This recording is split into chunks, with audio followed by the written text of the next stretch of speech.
এই শাপলা থাকবে কি থাকবে না কোন দল গিয়েছে, সে বিষয় নিয়ে সিদ্ধান্ত নেবে নির্বাচন। কোন দল গিয়েছে, কে গিয়েছে? রিট হয়েছে, সেই রিটের আপনি জেনে বলেন, আমি না জেনে বলছি না, আমি চ্যালেঞ্জ করলাম আপনাকে জেনে বলেন। এবং অ্যাপিলিয়েট বিভাগ বলেছে শাপলার বিষয়ে কোনো রিটই হয়নি এখন পর্যন্ত। শাপলা ইনকুলেট হবে কি হবে না, থাকবে কি থাকবে না, এই ডিসিশন নেবে নির্বাচন কমিশন। এনসিপি কে শাপলা না দেন তাহলে ধানের শীর্ষ বাদ দেন, এই কথাটা বলছে, সে তো বলতেই পারে এটা। এই জন্য রবিউল ভাই তাকে বিকৃত মস্তিষ্ক বা এই ধরনের কথা বলতে পারে না। আমি তা বলিনি, আপনি আমার শুনেন, শোনেন, আপনি যে কথাটাকে শোনেন না, আপনি যেটা যে কোনো বিকৃত মস্তিষ্কের মানুষ যদি কোনো বক্তব্য দেয় তার সব কথার উত্তর আমরা যেমন সমাজে দেই না, সেই জন্য রাজনীতিবিদদের সব কথার উত্তর দেওয়ার প্রয়োজন এটা এমন কোন স্ল্যাং ল্যাঙ্গুয়েজ না, ভদ্র ভাষায়। আমার সঙ্গে আলোচনার জন্য আজ স্টুডিওতে উপস্থিত আছেন বিএনপির জাতীয় নির্বাহী কমিটির সদস্য শেখ রবিউল আলম এবং সহকারী অ্যাটর্নি জেনারেল ও এনসিপির যুগ্ম আহ্বায়ক মুজাহিদুল ইসলাম শাহিন। শাহিন ভাই এবং রবি, আপনার দুজনকেই স্বাগত জানাচ্ছি। দর্শক, আজ আমরা আলোচনা করব নির্বাচন, জুলাই সনদ সহ নানা বিষয় নিয়ে। আলোচনাটা শুরু করতে চাই শাহিন ভাইকে দিয়ে। শাহিন ভাই, গতকাল নির্বাচন কমিশনে গিয়ে নির্বাচন কমিশনারদের সাথে বৈঠক করেছেন এনসিবির মুখ্য সমন্বয়ক নাসির উদ্দিন, এবং তারপর তিনি বলেছেন যে শাপলা প্রতীক দিতে হবে, নয়তো ধান সোনালী আঁশ বাদ দিতে হবে। তো আজকে বিএনপির মহাসচিব মির্জা ফখরুল ইসলাম আলমগীর একটি আলোচনা সভায় বলেছেন যে, কারুর নাম তিনি উল্লেখ করেননি, যে তিনি বলেছেন যে আমরা তো তোমাদের মার্কাতে বাধা দেইনি, তোমাদের মার্কা তোমাদের দেবে নির্বাচন কমিশন, সেটা নিয়ে কমিশন সিদ্ধান্ত নেবে। এখন প্রশ্ন হচ্ছে যে আপনারা নিজেদের মার্কা কি নেবেন না নেবেন সেটা আপনাদের বিষয়। ধানের শীষকে কেন আপনারা টার্গেট করেছেন? সেখানে আরো তো দাঁড়িপাল্লা সহ অন্যান্য প্রতীকও ছিল, এটার কারণটা কি? আচ্ছা, মানে আপনাকে এবং সকল দর্শককে শুভ সন্ধ্যা, আসসালামু আলাইকুম। আসলে আপনার প্রশ্নের সুন্দর একটা উত্তর হলো যে মূল যে বিতর্কটা আসছে এখানে, সেটা এনসিপি প্রতীক চেয়েছিল শাপলা। এখন বলা হচ্ছে যে শাপলা জাতীয় প্রতীক। তো আমরা এটা ইলেকশন কমিশনকে লিখিতভাবে বলেছি যে শাপলা এককভাবে জাতীয় প্রতীক না। সংবিধানে যেটা বলা আছে অনুচ্ছেদে, সেটা অনুযায়ী শাপলা, ধানের ছড়া, তিনটি হলো তারা, পাটপাতা এবং শাপলা মিলে হলো জাতীয় প্রতীক। সুতরাং আমরা জাতীয় প্রতীককে আমরা আমাদের প্রতীক চাইনি, আমরা চেয়েছি শুধুমাত্র শাপলাকে, শাপলা ফুলকে। এখন আপনি বলতে পারেন যে শাপলা ফুল এটা জাতীয় ফুল, তাহলে এটা কেন দিবে? আপনি দেখেন, জাতীয় পশু বাঘ এবং জাতীয় ফল কাঁঠাল, এই দুইটা ফল এবং কাঁঠাল এবং আপনার বাঘ, এটাও কিন্তু অলরেডি ইতিমধ্যেই দুইটা রাজনৈতিক দলের প্রতীক হিসেবে আছে। সেখানে মূল আপনার বিতর্ক করে যেটা আসছে যে শাপলা জাতীয় প্রতীক, এটা দেওয়া হবে না। তো আমরা ইলেকশন কমিশনকে জিজ্ঞাসা করেছিলাম কেন দেবেন না সেটা বলেন। তো ইলেকশন কমিশন বলছে যে কেন দেবো না এটা আমরা বলতে পারবো না। তার মানে আমরা মনে করি যে বাহির থেকে কোনো প্রেশার আছে। তবে ইলেকশন কমিশনের লিস্টে নেই, সেটা ইলেকশন কমিশনের লিস্টে নেই। আপনি দেখেন, ইলেকশন কমিশন কিন্তু যে লিস্ট সংশোধন করেছে, ইলেকশন কমিশনের বিধি আছে, রুলস আছে, রুলস সংশোধন করে তারা আরো 53টা প্রতীককে ইনকর্পোরেট করেছে। এই ইনকর্পোরেট করার সময় আমরাও বলেছিলাম যে শাপলাটাকে আপনারা অন্তর্ভুক্ত করেন, কিন্তু আমাদের আবেদন কিন্তু তার ইনকর্পোরেশনের আগে হয়েছে। সে পারত কিন্তু শাপলাটাকে এখানে ইনক্লুড করতে পারত, তো ইনক্লুড না করে সে বিশেষ কোনো চাপের কথা বলতেছে, বা আমরা শুনতে পাচ্ছি যে বিশেষ চাপের কারণে এটা হচ্ছে। এখন নাসিরউদ্দিন পাটোয়ারি যেটা বলছে, এটা তার ব্যক্তিগত মত। যে এইখানে আমার একটা আপত্তি আছে, যখনই নাসিরউদ্দিন পাটোয়ারি সবসময় এরকম অন্য দলের প্রতি বিরোধিতা করেন, সেটাকে আপনারা নিতে দায় নেন না। সেটা হলো জাতীয় প্রতীকের মধ্যে ধানের ছড়া এবং শাপলা দুইটাই আছে। এই জন্য সে ব্যক্তিগতভাবে বলছেন যে যদি জাতীয় প্রতীক চিন্তা করে আপনি শাপলাকে দিতে না চান, তাহলে ধানের শীষকেও আপনি বাদ দেন বা ধানের ছড়াকেও বাদ দিতে পারেন। এটা তার একটা খেদুক্তি আর কি। এটা আমরা বাংলায় বলি খেদুক্তি, বাট এটা আমার যে মনের চাওয়া বা আমার যে মূল বক্তব্য না, বা দলীয় বক্তব্য না। এখন এখানে যদি জাতীয় প্রতীক হিসাবে আপনি এটা বাদ দিতে চান, তাহলে দুটোকেই বাদ দেন, এরকম বিষয়টা তিনি একটা সদুক্তি বা খেদুক্তি বলছেন, এটা করেছেন। আমাদের মূল চাওয়া হলো শাপলাটাকেও যেন আমাদের প্রতীক হিসেবে বরাদ্দ দেওয়া হয়। এখন সেজন্য কি করণীয়? সেজন্য এখন ইলেকশন কমিশনের বিধি আছে, রুলস আছে, এই রুলস অ্যামেন্ডমেন্ট করে শাপলাকে ইনকর্পোরেট করে এরপরে যেন এটা আমাদেরকে দেওয়া হয়, এটা আমাদের প্রত্যাশা আর কি। রবি ভাই, এই যে খেদুক্তি বা এই ধরনের উক্তি কি রাজনীতিতে উত্তেজনা বা বিভাজন তৈরি করে কিনা? অরাজনৈতিক ব্যক্তি অরাজনৈতিক খেদুক্তি করবে ওনার ভাষায়, এটাই তো স্বাভাবিক। রাজনীতি তো একটা অরাজনৈতিক কেন বলছেন? শিল্প। হ্যাঁ, হয়েছে তো রাজনৈতিক অভিজ্ঞতা, তারপর ধরেন বিষাদাগার, এগুলি তো অভিজ্ঞতা থাকতে হয়, আর বিষাদাগারেরও একটা লিমিট থাকতে হয়। এখন ধরেন আমার কিন্তু এই সমস্ত বক্তব্যের উত্তর দেওয়ারও নেই, মানে রুচি যদি বলেন সেটা নেই। আজকে যেহেতু মহাসচিব কথা বলেছেন কারোর নাম নিয়ে, না বললেই ভালো হতো, বলেছেন আর কি, উনি বলেছেন হয়তো, না উনি কারোর নাম নেন। কথাটা হচ্ছে যে আপনি যখন যা ইচ্ছা দাবি করছেন, যখন যা ইচ্ছা আপনার মতো করে চাইছেন, না পেলে বা না দিলে সেখানে আপনি ধমক দিচ্ছেন, শাসাচ্ছেন, নির্বাচন বন্ধ করে দিবেন, এই রকমের যখন বলা হয় তখন আমি সেগুলিকে রাজনৈতিক বক্তব্য বলি না, ওইটাই আমি মিন করতে চেয়েছি। আপনি নির্বাচন কমিশনকে কি চাচ্ছেন? সবাই এত সংস্কার করছে, কি বলছি, সাংবিধানিক প্রতিষ্ঠান, নির্বাচন কমিশন, বিচার বিভাগ স্বতন্ত্র হবে, রাষ্ট্রের হয়ে ফাংশন করবে, নিরপেক্ষ থাকবে, তাই তো, তাদের কোনো চাপের কাছে মাথার মতো করবে না, এগুলো বলছি না আমরা? এই সাংবিধানিক প্রতিষ্ঠান শক্তিশালী করতে চাচ্ছি, তার গঠন প্রক্রিয়াও তো আরো স্বচ্ছতা আনছি, যেখানে কোনো রাজনৈতিক দলের প্রভাব থাকবে না, ইভেন সরকারের প্রভাব থাকবে না। সেই নির্বাচন কমিশন যখন আপনার মতো পারপাস সার্ভ করছেন, আপনি বলছেন নির্বাচন কমিশন কিভাবে নির্বাচন করে দেখে দেবো, আমাদের দাবি মানতে হবে, আমরা চেয়েছি ইনক্লুড করতে হবে।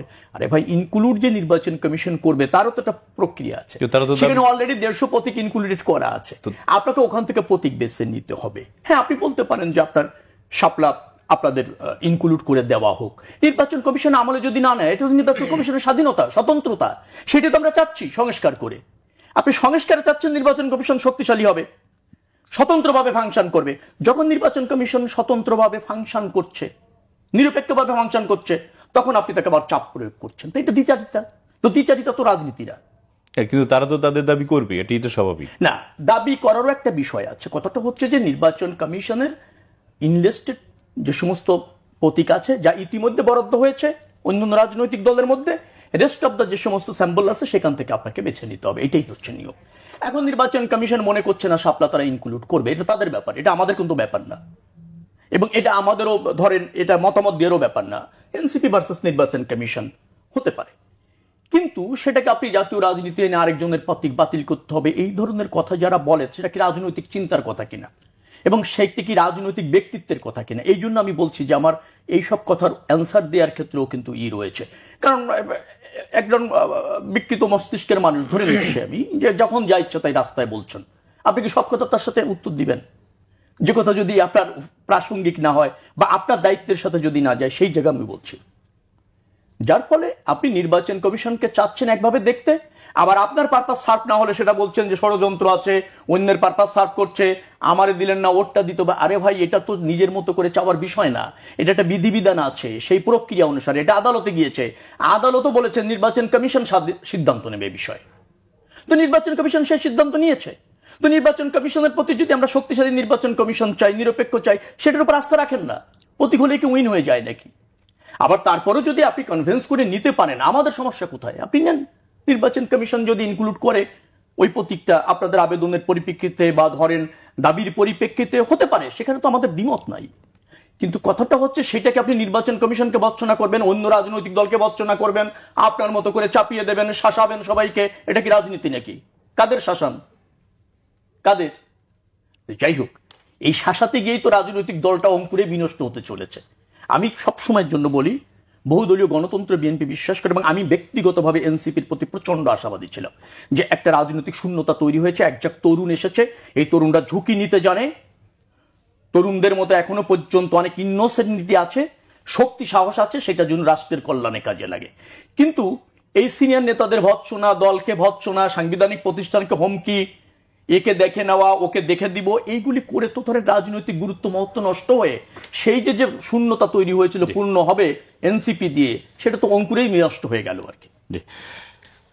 আপনার কাছে আসছি, সেটি হচ্ছে যে বেশ কয়েকদিন আগে মাহমুদুর রহমান মান্না যখন আপনারা এনসিপি শাপলাটা চেয়েছিলেন, তখন তিনিও বলেছিলেন তারাও নাগরিক ঐক্য শাপলা চেয়েছিল, সেটাও নির্বাচন কমিশন দেয়নি। আপনি বলছেন যে আরপিও সংশোধন করে এটা এনলিস্টেড করতে। তো এখন শুধু এনসিপির জন্য যদি আজকে আরপিও তে সংশোধন করে এটা এনলিস্টেড করা হয়, তারপরে এরপরে দুদিন পরে আরেকটা দল বলবে তাদেরকেও দেওয়ার জন্য, সেটা কি সম্ভব আসলে? এটা কি বাস্তবসম্মত? আমি আপনার এই প্রশ্নের উত্তরের আগে আমাদের রবিউল ভাইয়ের কিছু কথা বলে আসি। সেটা আগে বলেন, তারপর রবিউল ভাইটা বলেন।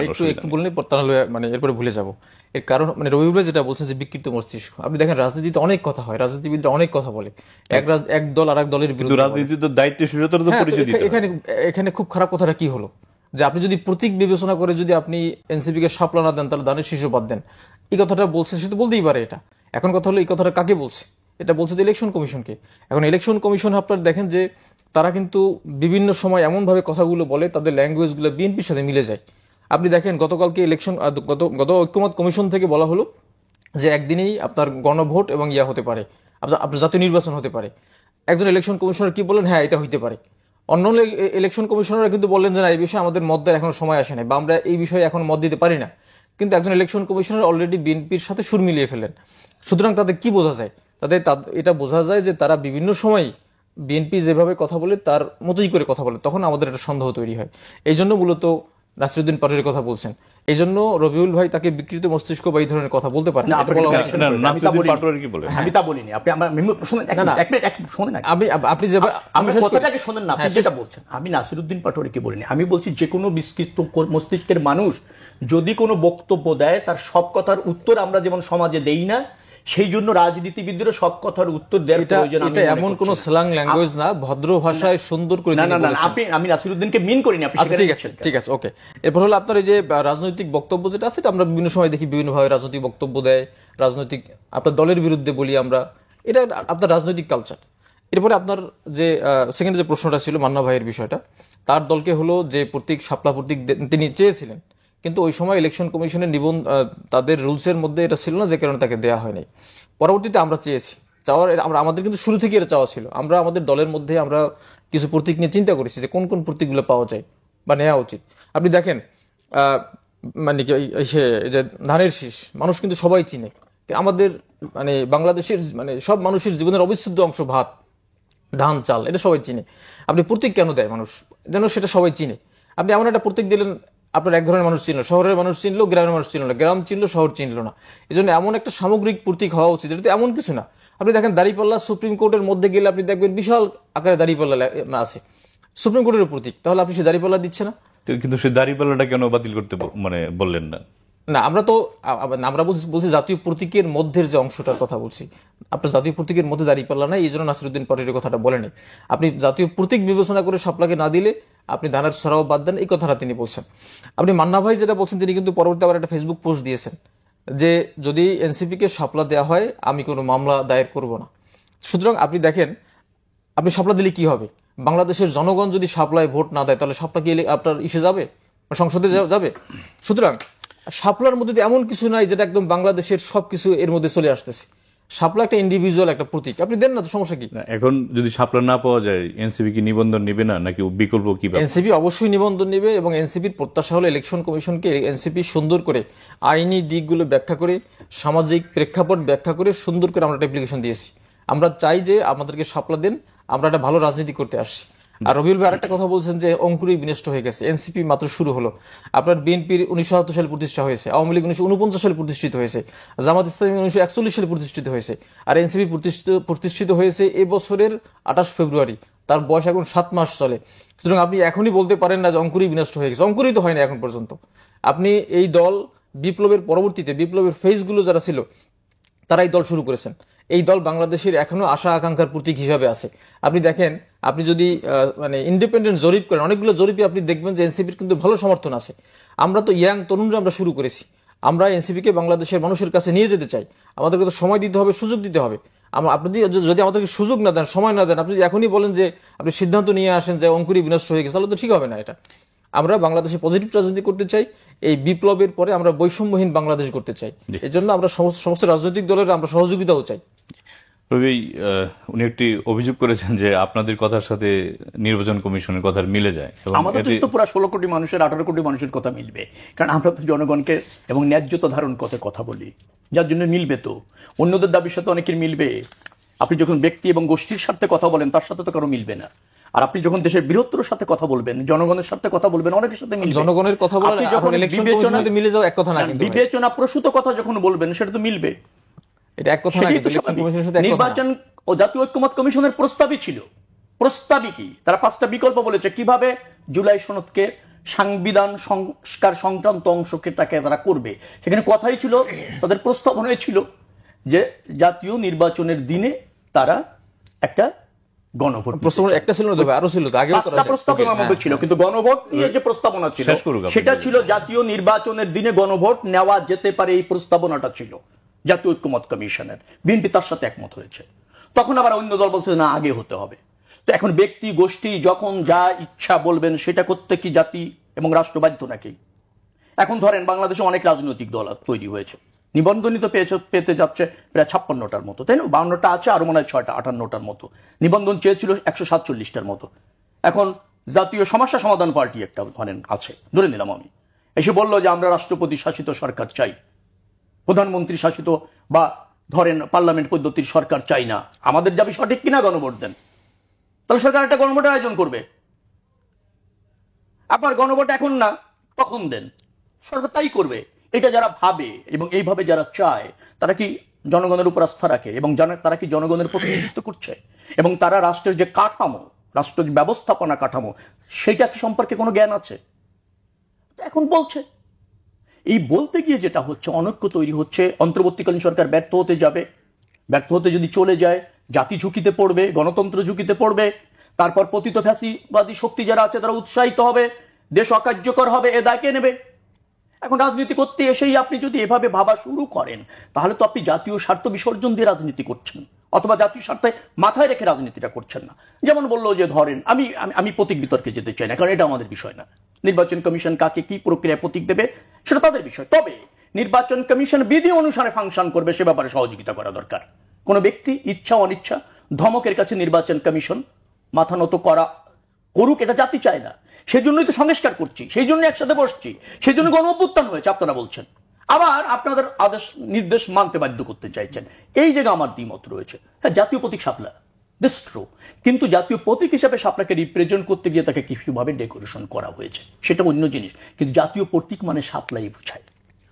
এখন ধরেন জাতীয় প্রতীক জাতিকে রিপ্রেজেন্ট করে। হ্যাঁ, কাঁঠাল জাতীয় ফল, জাতীয় ফল আর জাতীয় প্রতীক এক না। কি বিবেচনায় নির্বাচন কমিশন এটা করেছে সেটা নির্বাচন কমিশন জাতীয় প্রতীক শাপলা না, কিন্তু ভাই। আমার কথাটা হচ্ছে যে ওই প্রতীকটাকে আমাকে পেতেই হবে, সেটাও যেমন ঠিক না। আবার যদি সেখানে বড় ধরনের অবস্টেকেল না থাকে, ধরেন না থাকে, সেটা কনসিডারেশন করবে কিনা সাংবিধানিক প্রতিষ্ঠান, স্বতন্ত্র প্রতিষ্ঠান, তারা স্বাধীন স্বতন্ত্র, তাই না? তারা এই বিষয়ে আদালত গিয়েছে, আদালতও বলেছে নির্বাচন কমিশন যে ডিসিশন নেবে ওইটাই চূড়ান্ত। তাকে স্বাধীনতা আদালত দিয়েছে, সক্ষমতা আদালত দিয়েছে। এটা কোন বিষয়ে? নির্বাচন কমিশন প্রতিনিধিত্ব আদালতে গিয়েছে। না, না, না, কে বলছে? বলা হয়েছে যে কে গেছে? নির্বাচন কমিশনই এখানে ব্যাপারে সিদ্ধান্ত কেউ নেবে। যায় না, কেউ অ্যাপিলেট বিভাগ এটা কোনো সিদ্ধান্ত, অ্যাপিলেট বিভাগ মন্ত্রী না, না, আপনার প্রতীক নিয়ে কেউ যায় না। আপনি জানেন, আমি বলছি, আপনি জেনে বলেন। আপনি অ্যাপিলেট বিভাগ পর্যন্ত গিয়েছে, অ্যাপিলেট বিভাগে বলছে প্রতীক এই শাপলা থাকবে কি থাকবে এটা না, কোন দল গিয়েছে? সে কে গেছে বিষয় এটা? নিয়ে সিদ্ধান্ত নেবে না, নির্বাচন না, এটা কোন দল কমিশন। গিয়েছে? কে গিয়েছে? রিট হয়েছে, না, না, সেই না, রিটের কে বলছে? আপনি জেনে বলেন, আমি না জেনে বলছি না, আমি চ্যালেঞ্জ করলাম আপনাকে, জেনে বলেন। এবং অ্যাপিলেট বিভাগ বলেছে শাপলার বিষয়ে কোনো রিটই হয়নি এখন শাপলা পর্যন্ত। ইনকুলেট হবে কি হবে না, থাকবে কি থাকবে না, এই ডিসিশন নেবে নির্বাচন না, না, কমিশন। আমি বলছি, আপনি জেনে নিন। এটা কেউ যায় নাই। আপনি শাপলা না নেই। জেনে বলেন না, আমি তো নাগরিক বলছি। ঐক্য সম্ভবত না, না, করে। রিট করে নাই। অ্যাপিলেট বিভাগ থেকে বলেছে যে নির্বাচন কমিশন এ ব্যাপারে সিদ্ধান্ত দেবে। শাপলার বিষয়ে কোনো থাকবে রীতি কি হয়নি। থাকবে না সেটা নিয়ে কোনো সিদ্ধান্ত দেয়নি, অল্প জেনেন না। তো আমার শাপলার বিষয়ে কথাটা কোনো হলো, রিট হয়নি, জেনেই বলছি আমরা ভাই। বিরতি দেব রবি বিশ্বাস। জি, আমার বক্তব্যটা হলো, তো এখন ধরেন বিএনপির সাথে কথা মিলে যাবে।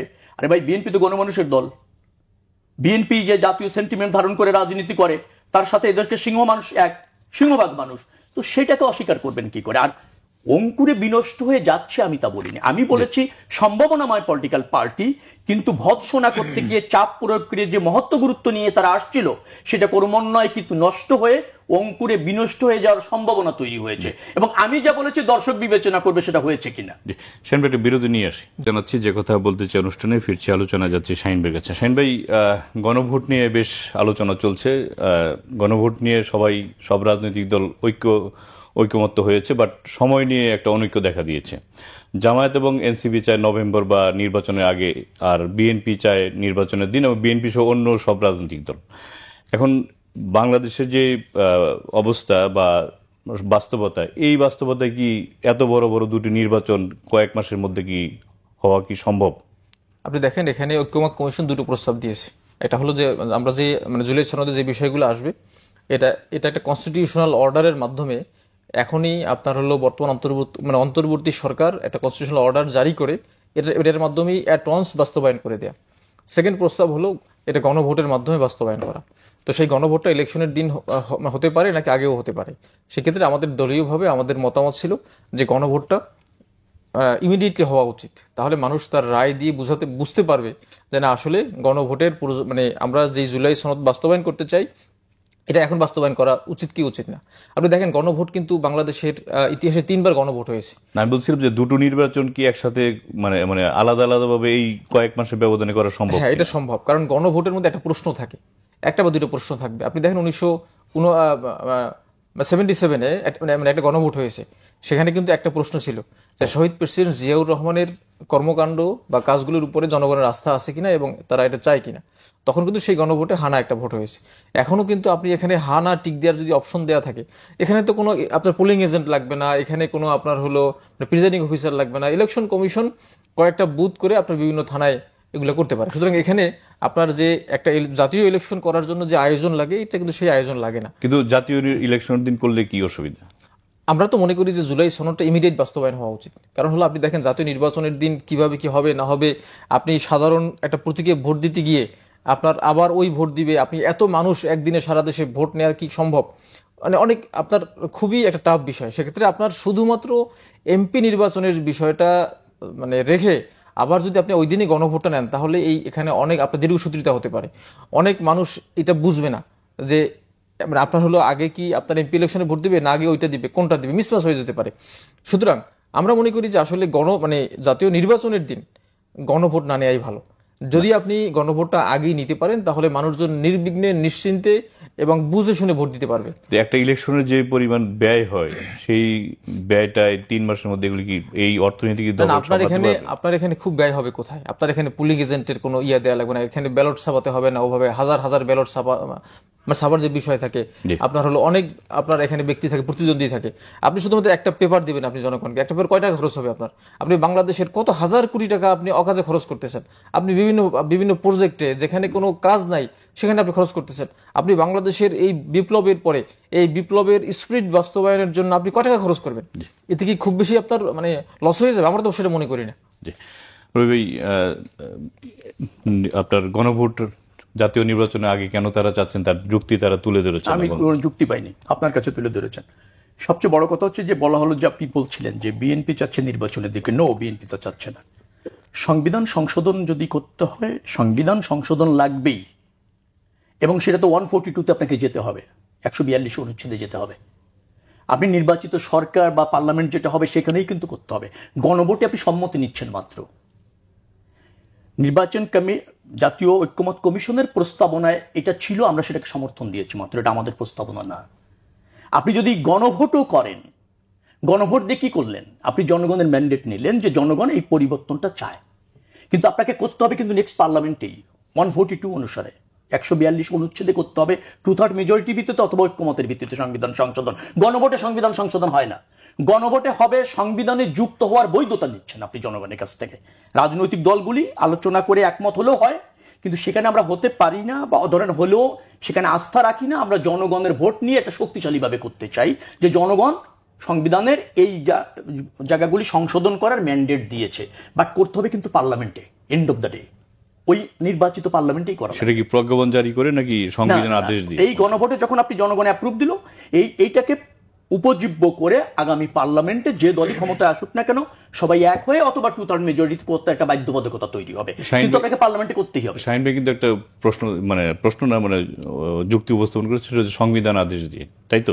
সাংবিধানিক আদেশ, যেটা সাংবিধানিক আদেশ নিয়ে সংবিধান বিশেষজ্ঞরা অনেকে বলেছে যে এইভাবে সাংবিধানিক আদেশ করার কোনো নজির পৃথিবীতে নেই, এবং বর্তমান যে সরকারটি আছে তিনি এভাবে সাংবিধানিক আদেশ করতে পারেন না। আপনাকে আমি একটা কথা বলি, বাংলাদেশই আছে, কোনো শোনেন, সংবিধান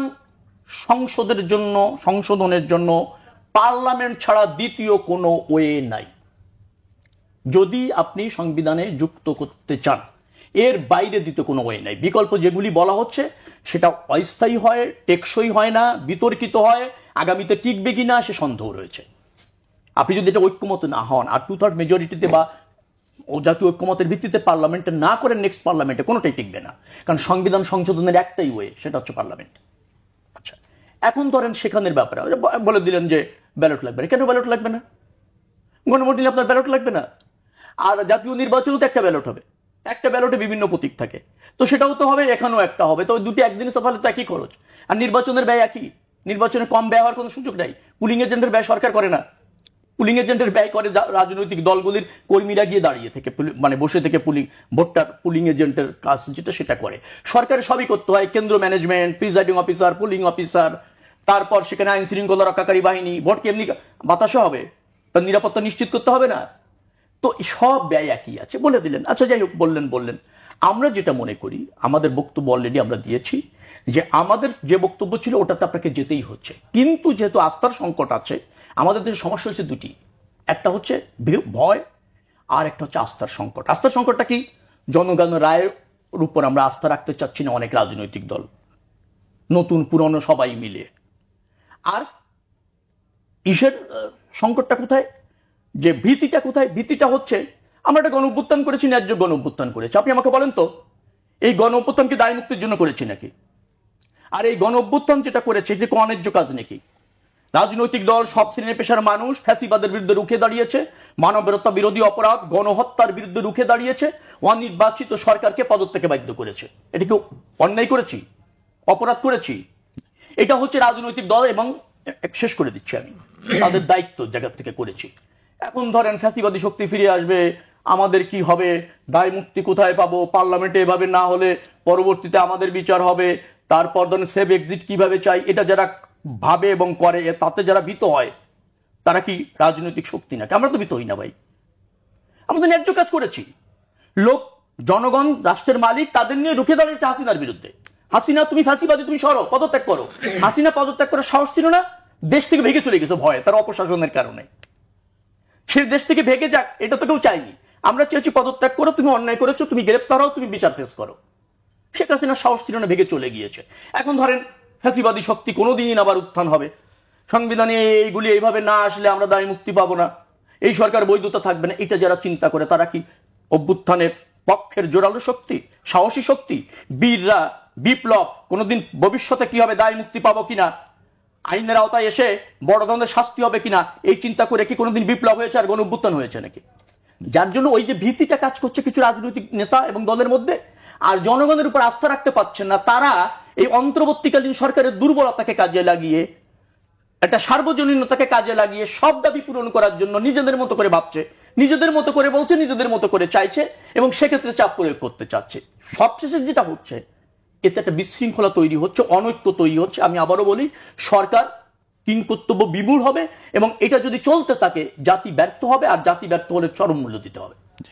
সেন ভাই, আসছি আপনার কাছে। সেটা হচ্ছে যে সংবিধান সংশোধনের, সংবিধান আদেশ দিয়ে এটার নজির নেই ভাই বলছেন, আর যদি এই প্রক্রিয়া ব্যর্থ হয় তাহলে আপনার দেশে ভবিষ্যৎ খুব খারাপের দিকে যেতে পারে পরিস্থিতি। আপনি দেখেন, বাংলাদেশ যখন প্রতিষ্ঠা হয়, বাংলাদেশ প্রতিষ্ঠার সময় the provisional constitution of Bangladesh order, বাংলাদেশের শুরুটাই কিন্তু অর্ডার দিয়ে হয়েছে, এবং সেই অর্ডারের মাধ্যমে, কনস্টিটিউশনাল অর্ডারের মাধ্যমে বাংলাদেশের আগের আইনগুলোকে এখানে আপনার বহাল করা হয়েছে।